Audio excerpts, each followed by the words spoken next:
¿A ustedes nunca les han dicho que en los países grandes suelen suceder hechos más horrorosos?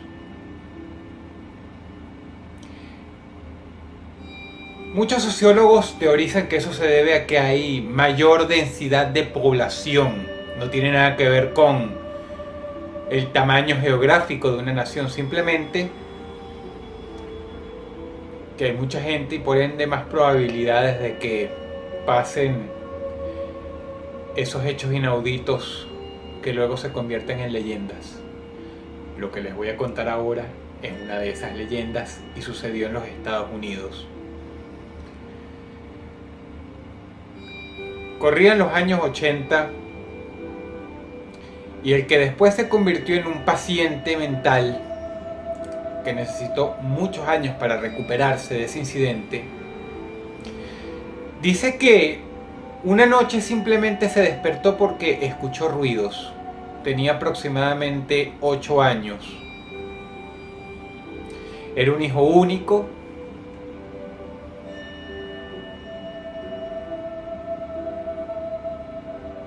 Y por supuesto, su terror no fue poco cuando escuchó ruidos extraños que venían de la recámara del papá y la mamá. Pero hay algo muy curioso en todo esto, algo muy curioso que dicho de buenas a primeras es incomprensible, pero cuando se detalla un poco más es perfectamente familiar. Cuando tu papá o cuando tu mamá llegan a casa, tú los puedes reconocer sin que te llamen por tu nombre, tú los puedes reconocer sin siquiera escuchar su voz. ¿Cómo? El carro de una persona hace un sonido muy propio cuando llega. Tú te acuerdas, ¿verdad? Tú lo sabes. Incluso el sonido que hace una persona que se te resulta familiar es muy conocido, muy propio. El sonido de su llavero, el sonido de sus pasos, la forma en que cierra la puerta. Y este chico no encontró nada de familiaridad en los sonidos que estaba escuchando. Y a pesar de ser solo un niño, no era tonto. Los jóvenes no son tontos. Por lo tanto, la idea, más temprano que tarde, cuajó en su cabeza. Había alguien extraño en casa. Quizá tampoco haga falta explicarles otra cosa. Cuando alguien es tan joven, no se vale por sí mismo. Cuando alguien es tan joven, depende en un porcentaje total de mamá o de papá. Así que esta pobre criatura en su cama, arropado hasta el cuello, ya con el líquen del sueño completamente desperezado, completamente despierto él, supuso que papá o mamá iban a resolver este problema. Hay un extraño en casa. Así que se quedó bien calladito en la salvedad de su cama. Pero conjugar pequeños hechos, como que el sonido del extraño viene de la recámara principal de la casa, ahí donde deberían estar durmiendo papá y mamá, y que estos no han dicho nada, a pesar de todos los golpes que se escuchan, no augura nada bueno. Así que este niño se puso a temblar, y él contó con mucha culpabilidad que no hizo nada, porque tenía miedo, porque estaba aterrorizado, porque su mente no podía conjurar sus peores temores. No era capaz de ello. En el fondo sabía qué esperar, pero no era capaz ni siquiera de pensarlo. A muchos nos ha pasado y por mucho menos de lo que le pasó a él. Oyó cómo abrían la puerta de la recámara de papá y mamá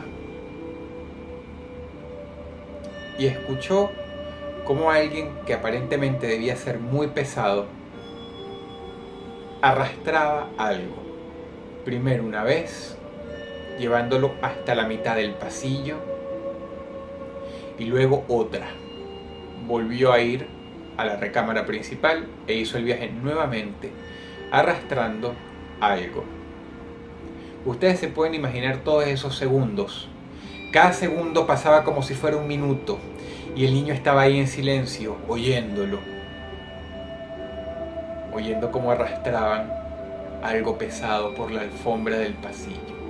Y cada vez se podía escuchar más nítidamente, porque mientras ese extraño daba un paso, estaba más cerca de su cuarto.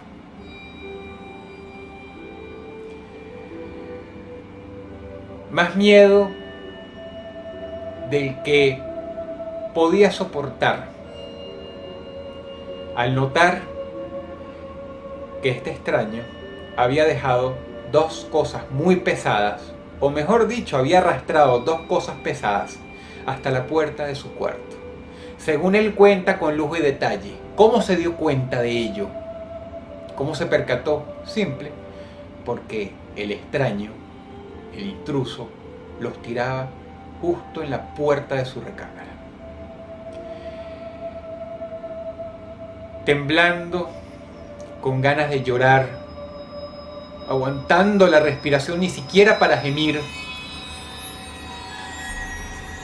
porque en su culpabilidad, y aún sabiendo en el fondo que algo malo le había pasado a papá y mamá, él no quería que el extraño lo escuchara, él no quería que les hiciera lo mismo.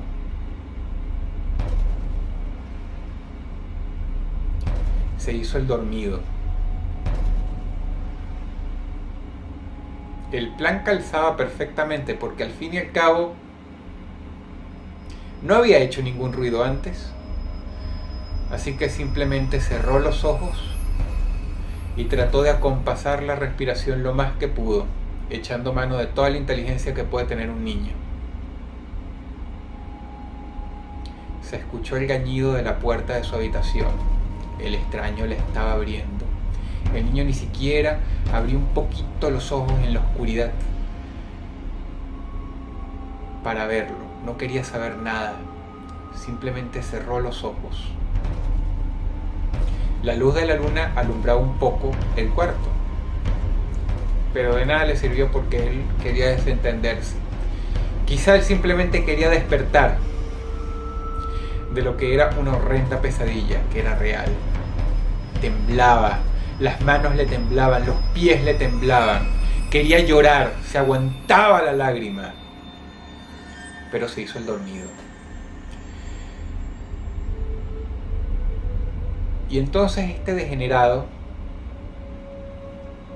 arrastró el cuerpo primero del papá dentro del cuarto y después de la mamá. Habiendo hecho esto, y el niño sospechando la verdad, este hombre se retiró de la recámara por espacio de 5 o 6 minutos y volvió, muy para terror de este chico. Volvió con 2 sillas, plantó una frente a su cama muy cerca de su cara y plantó la otra justo al lado.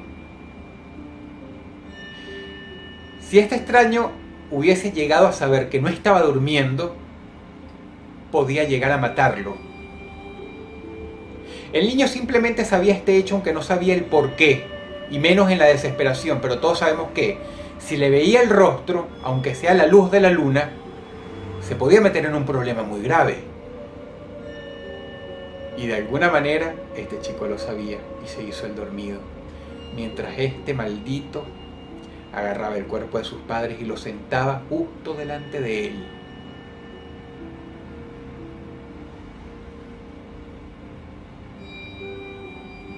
Este hombre entonces agarró un cuchillo, o lo que el chico muchos años después piensa que fue un cuchillo, le abrió una herida horrible a su padre y usando 2 dedos de una mano enguantada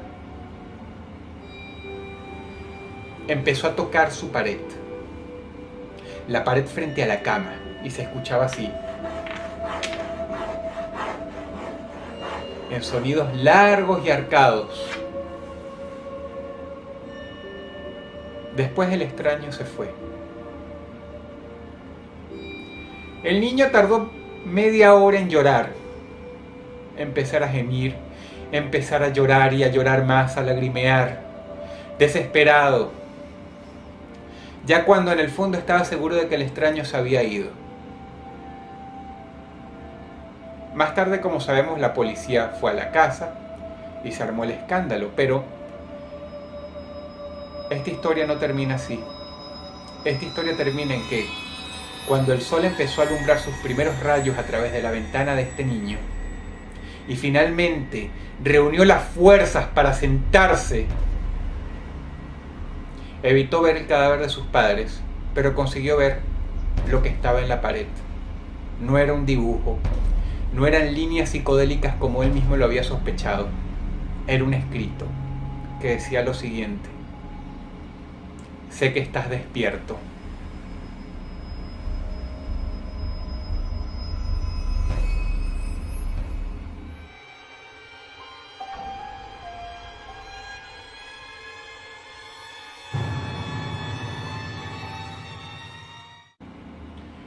¿Alguna vez han escuchado ese dicho que reza: éramos muchos y parió la abuela? O se juntó el hambre con las ganas de comer. Suele decirse generalmente cuando todas las cosas malas nos ocurren de golpe. ¿Alguna vez te ha pasado que todas las cosas malas te ocurren de golpe?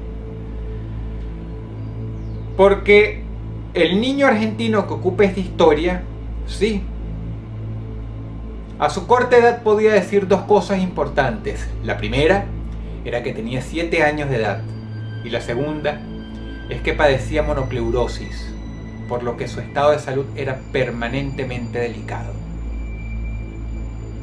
A este cuadro se le suman otras cosas, como que por ejemplo era bajito, muy delgado, y para completarla tenía sendos anteojos sobre sus hermosos ojos azules. Era muy buen chico. Su padre tenía uno de esos empleos en que se le requería en varias ciudades, por lo tanto, no podía pasar un año sin que toda la familia se tuviera que mudar. Ora en Buenos Aires, punto de partida, ora en Mar del Plata, ora en Rosario, ora en Mendoza, y como último, Salta.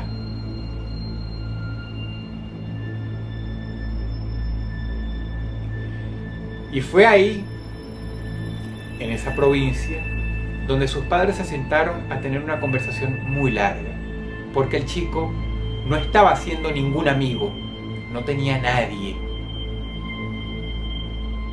¿Y cómo iba a hacer eso si para empezar no podía salir a jugar como un niño normal? Y además se mudaban a cada rato. No podía quedarse mucho tiempo en un solo lugar. El padre era muy buen hombre y por supuesto se sintió culpable hasta el punto de sufrir. Así que se sentó con el chico y le dijo que esta era la última vez que se iban a mudar. Que más allá de Salta irían a otro lugar, pero que esa sería la última vez. Y le pidió perdón. Y como ya hemos dicho que este niño era muy bueno, no pudo hacer otra cosa que aceptarlo. No pudo hacer otra cosa que perdonar a su padre. Ni siquiera lo culpaba. Cuenta la leyenda de que esto es en una época donde no había internet, por lo tanto, el único medio de esparcimiento del chico era leer. Y a pesar de que leer es una actividad extraordinaria en cualquier niño, no es del todo sana si eso es lo único que se tiene para esparcirse.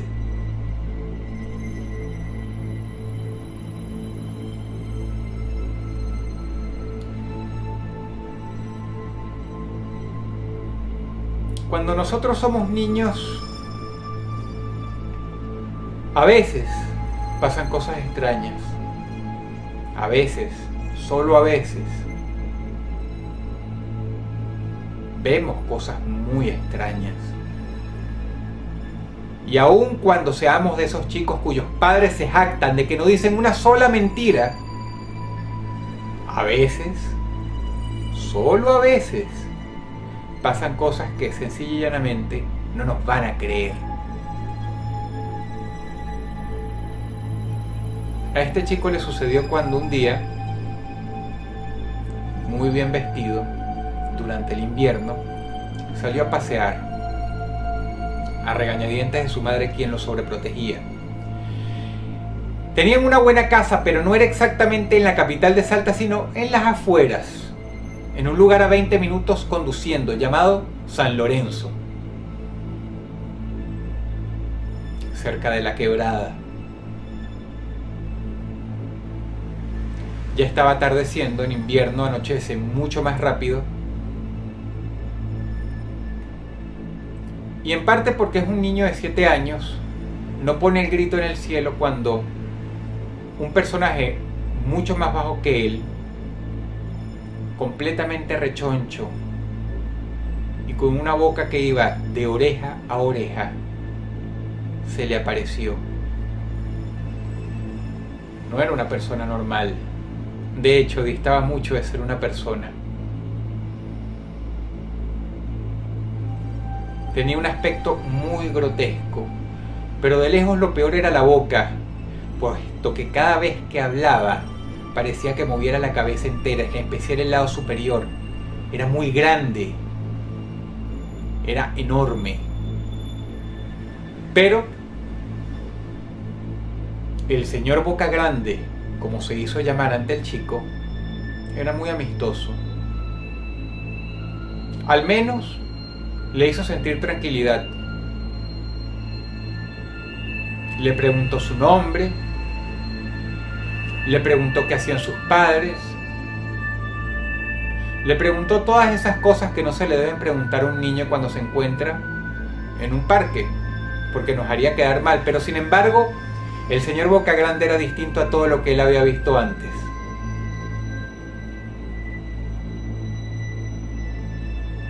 Ambos se sentaron en un árbol y conversaron y charlaron mucho. Y el señor Boca Grande le dijo que él pertenecía a un reino mágico, muchísimo mejor que ese sitio horroroso de los humanos, modestia aparte.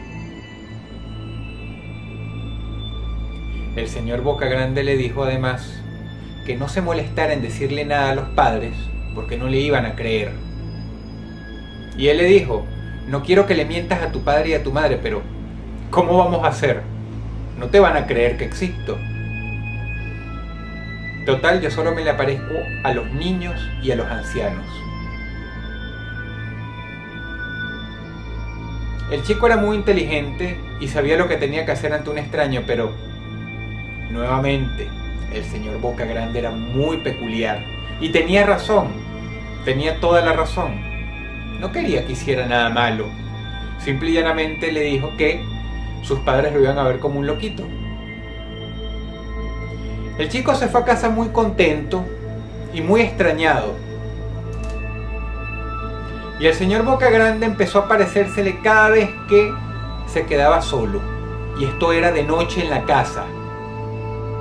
Salía de debajo de la cama.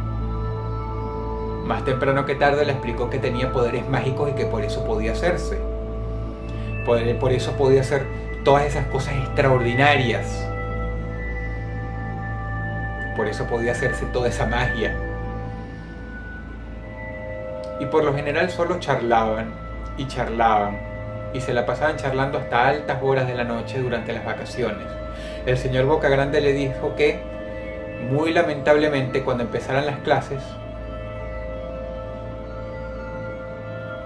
ya no se le iba a aparecer más porque no quería que empezara a sacar malas notas. El chico le contó todos sus problemas, todas sus frustraciones, todos sus dolores.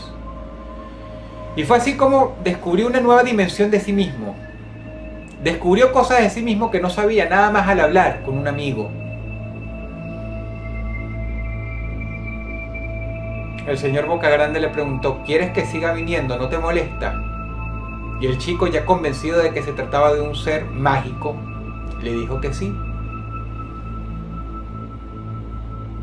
Así que el señor Bocagrande siguió viniendo durante todos los días de vacaciones y aparecía desde debajo de la cama. Y sin hacer ningún ruido, siempre con una sonrisa inmensa. Pero una noche las cosas cambiaron. El señor Bocagrande, sentado en una silla frente a la cama, le dijo: ¿quieres ver algo interesante? Y el niño respondió que sí. Levántate de la cama y acompáñame. Lo tomó de la mano y lo llevó frente a la ventana. El señor Bocagrande las abrió de par en par. Se veía la ciudad de Salta ya a lo lejos, con esa brisa helada. Y le dijo: mira con atención lo que voy a hacer.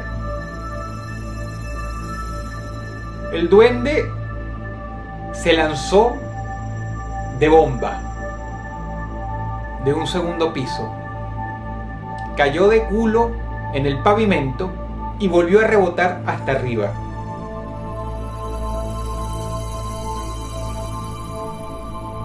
El niño se tronchó de la risa hasta el momento en que el señor Bocagrande le dijo: haz lo mismo, tírate de la ventana como lo hice yo.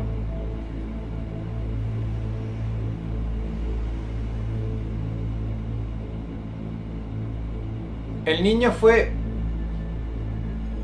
muy hermoso y muy inteligente en esa madurez que tienen los niños cuando le dijo: no, yo soy un ser humano, yo no puedo hacer lo mismo. El señor Bocagrande frunció el ceño y le dijo: ¿cómo que no? Por supuesto que puedes hacer lo mismo, hazlo, hazlo. Qué desagradable para este chico, porque en el fondo él sabía que no podía hacerlo.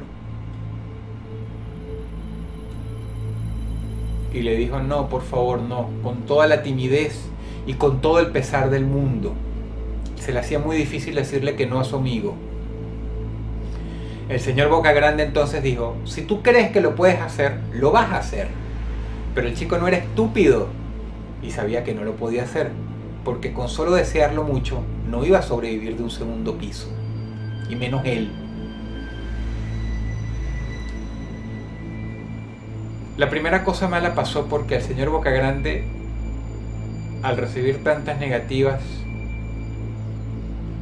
cambió de rostro completamente y lo miró con una rabia enorme. Lo miró iracundo.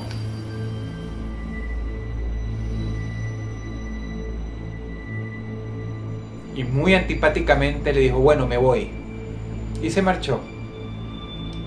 Estuvo sin aparecer 3 días y el chico estaba más asustado que dolido. Insisto, otra vez, era muy inteligente. No se iba a dejar manipular. Pero quizá para error del duende, apareció a los 3 días, cuando él ya había considerado que el chico quizás se había ablandado. No se puede hacer más que lucubrar. Y en las manos sostenía cuchillos de cocina, 3 en cada una. Los había sacado del gabinete de abajo.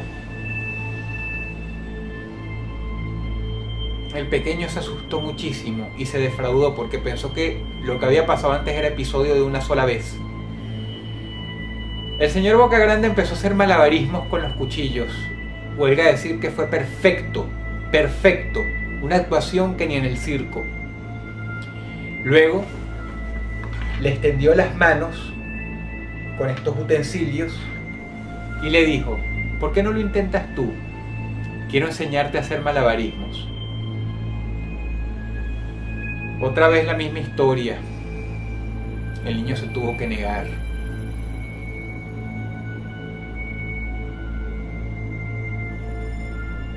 Y tras largas insistencias,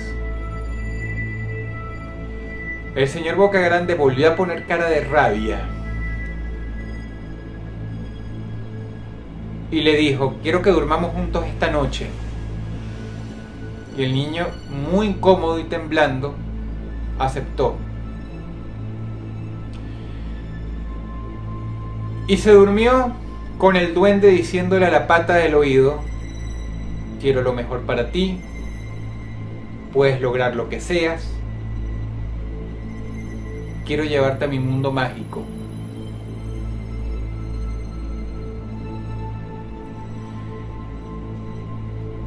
Pasaron varios días y el último encuentro con el duende se dio afuera. Había muchos árboles y mucha maleza. Y había un camino muy extraño entre ellos. El chico ya lo había cruzado varias veces, pero no se había atrevido a llegar muy lejos, la mamá se lo prohibía. Y ahí el señor Bocagrande le dijo: dame la mano, vamos juntos. Vamos juntos.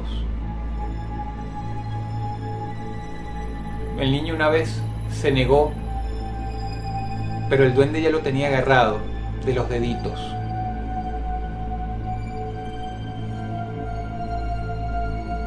Tiene una gratitud muy grande con el padre, pues quizá este le salvó la vida, puesto que cuando lo llamó desde la ventana, el señor Bocagrande se había fumado tan rápidamente como había aparecido, y el niño, muy agradecido, corrió hacia la casa.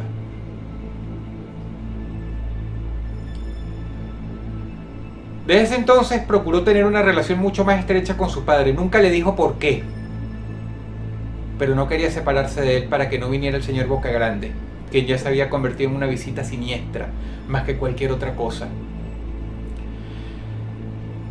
Finalmente el chico se mudó, y cuando ya estaba en el carro alejándose de la casa, con el camión de las mudanzas detrás, lo último que vio al girar la cabeza y ver en el cuarto de arriba, el que le había pertenecido a él, era el duende saludándolo con tristeza desde detrás del espejo, haciendo así.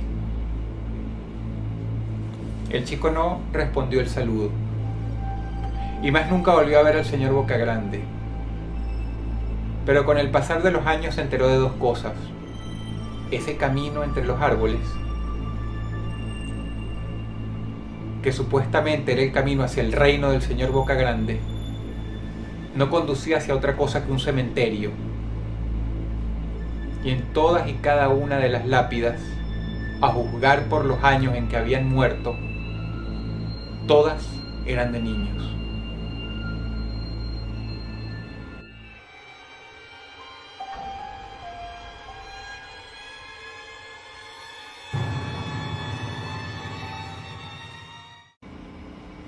¿Alguna vez ustedes han escuchado algo sobre el extraño caso de los niños de ojos negros? Los invito a que lo busquen por internet. Hay mucho registrado sobre ellos. Y es que a pesar de que se les considera una leyenda urbana, lo cierto es que hay varias denuncias a la policía reales respecto a esto. Sin embargo, si los niños de ojos negros son especialmente conocidos el día de hoy, es porque se dice que a mediados de los años 90 decidieron meterse con la persona equivocada.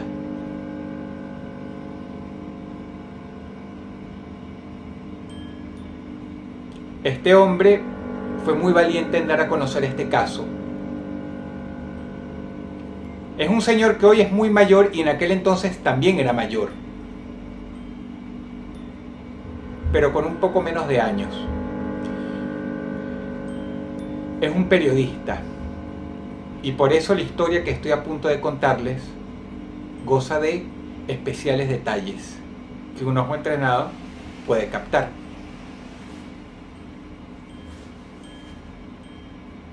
Estados Unidos, ciudad de Gainesville, estado de la Florida.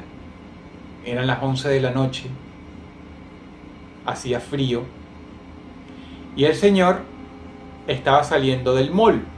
Había estado reunido en un café con su editor. Como Gainesville no es una ciudad grande, de hecho cuesta llamarla ciudad, más bien parece un pueblo glorificado, que está cerca de Orlando, a esas horas, y más un día cualquiera de semana, las calles ya están vacías, así como vacío está un centro comercial grandísimo con un estacionamiento enorme como solo puede ser en Estados Unidos, en donde su carro viejo está ahí a lo lejos solito.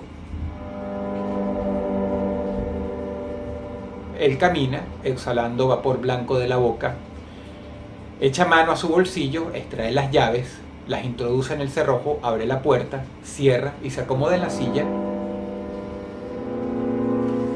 levanta el brazo y enciende la luz que está en el techo del vehículo y empieza a revisar notas.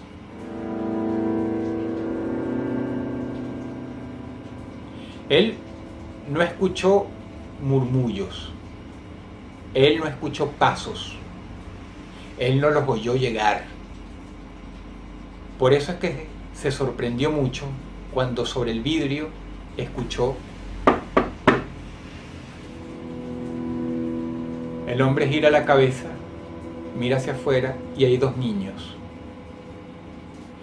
No deben tener más de 12 o 13 años. Ambos tienen sendos abrigos y sobre las cabezas tienen las capuchas de esas que uno agarra y se puede echar hacia atrás, pero ellos las tenían puestas. Era algo raro, sobre todo en la noche, pero en un país como Estados Unidos, y estarán de acuerdo todas las personas que hayan vivido o vivan ahí, es un sitio donde lo raro se diluye. Así que esto no le llama particularmente la atención. Lo que le llama la atención es lo siguiente. Disculpe la molestia, señor. Muy buenas noches tenga usted. Mi amigo y yo acabamos de salir del cine. Estamos preocupados porque no ha pasado ningún autobús y no tenemos cómo irnos a casa. Agradecería que tuviera usted la amabilidad de abrirnos la puerta y que nos deje en nuestros hogares.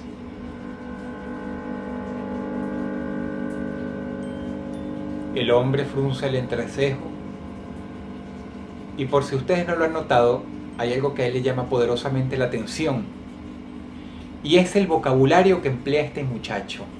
Algo rarísimo de ver en un niño, algo incluso inaudito.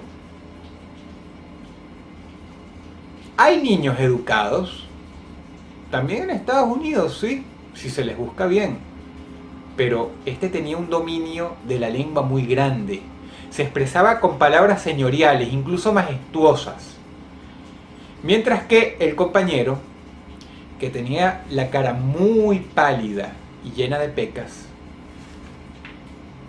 no decía una sola palabra. Y no solamente no decía una sola palabra, sino que miraba hacia los lados, a la lejanía, una y otra vez, como si quisiera que nadie más viniera, como si no quisiera que nadie más los estuviera viendo, pero sobre todo como si él y su amiguito estuvieran a punto de hacer algo malo. Fue por esta primera impresión que el hombre no jaló el seguro del auto hacia arriba para que pudieran entrar. Se quedó pasmado por una cosa y por la otra. El chico entonces vuelve a tomar la palabra con una sonrisa en la boca, como si fuera inevitable que tarde o temprano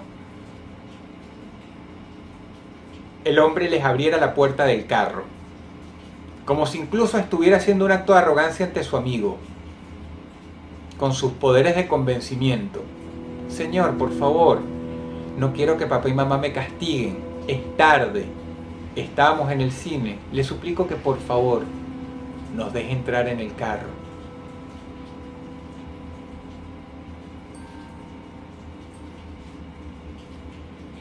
El periodista comienza a pensar a la velocidad del rayo. ¿Qué puedo decirle para salirme de esto?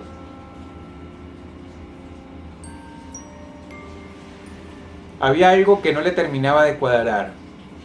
Ya no solamente era el otro niño calladito viendo a un lado y del otro, sino la sonrisa del otro, la sonrisa de su amigo mayor.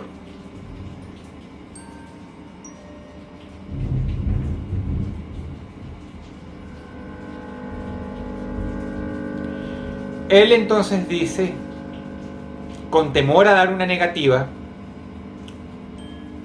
puedes pararte allá afuera y esperar el autobús. Yo sé que no ha pasado, pero va a pasar. No te preocupes. Va a pasar. Además, yo estoy un poco apurado. El niño entonces cambia la expresión de su cara por una de disgusto. Y vuelve otra vez con esas palabras bañadas en miel. Señor, por favor, no quiero llegar a la medianoche a mi casa. Es muy tarde. Tenemos miedo de estar acá. Por favor, ábranos la puerta del carro.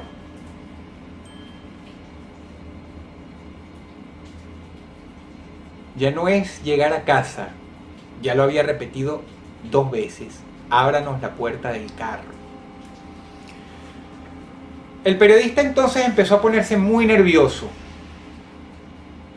No sabía si estaba a punto de cometer el mayor sinsentido del ridículo en su vida, pero no iba a tomar el riesgo.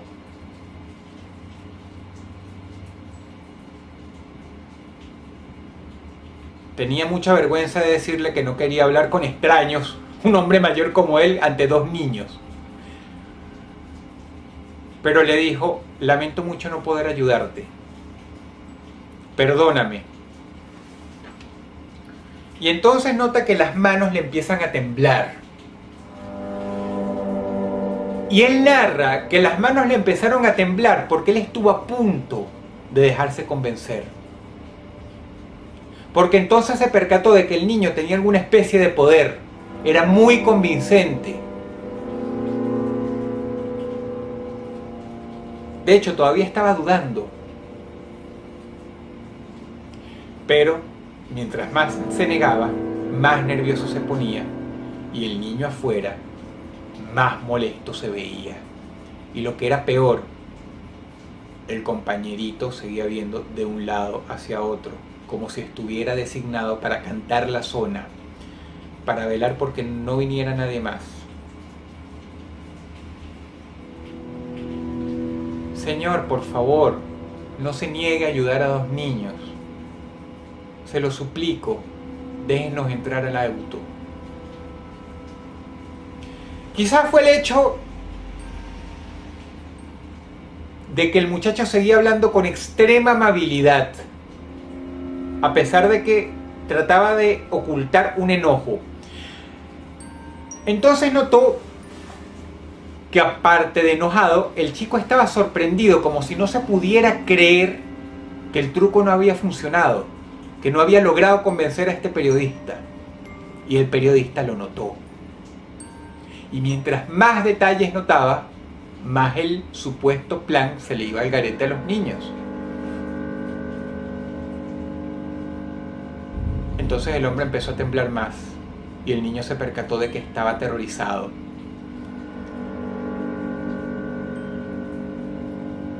Fue en ese momento en que este pobre anciano acerca la cabeza al vidrio del auto, frunce el entrecejo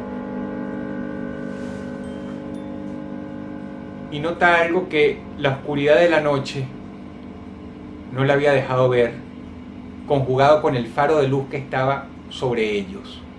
Pero esta vez lo podía ver bien y pegó la cabeza al vidrio. El niño que le hablaba y el compañero tenían los ojos completamente negros. No solamente el iris, todo el globo ocular era negro. La parte blanca del ojo que tienen todas las personas no existía, era completamente negra. El chico de rostro pálido se asustó muchísimo porque se percató de lo que, valga la redundancia, el anciano se había percatado. Y era como si dijera: no puedo creer que se haya dado cuenta. No puedo creer que se haya dado cuenta. Incluso miró a su compañero más alto, como increpándolo, molesto. O sea, ¿cómo diablos pasó esto? El anciano entonces, muy inteligente, empezó a tocar la bocina y les gritó: váyanse, váyanse, váyanse. El rostro del chico alto se transformó en una parodia de furia. Así que el hombre sencillamente, con toda la fuerza de voluntad que pudo, gimiendo, colocó la llave sobre el encendido, puso en marcha el motor y, aliviado de que no hubiera nadie pasando detrás del auto, puso marcha atrás. Las ruedas rechinaron sobre el pavimento y, sin importarle que lo viera la policía, se fue a toda marcha. Pero el corazón casi se le detuvo cuando giró los ojos hacia arriba por el retrovisor y los niños ya no estaban ahí.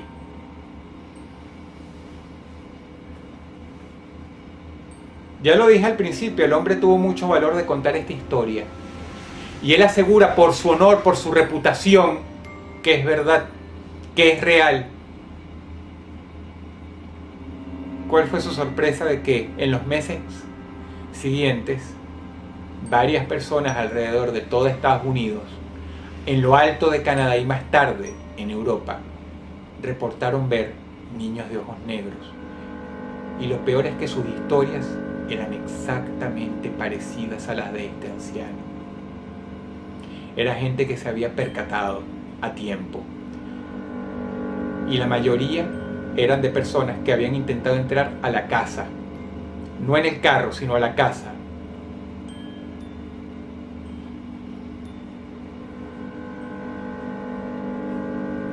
Ahora la pregunta permanece. Estas personas se dieron cuenta, pero ¿qué hay con los que jamás se dieron cuenta? No están ahí para contar ninguna historia.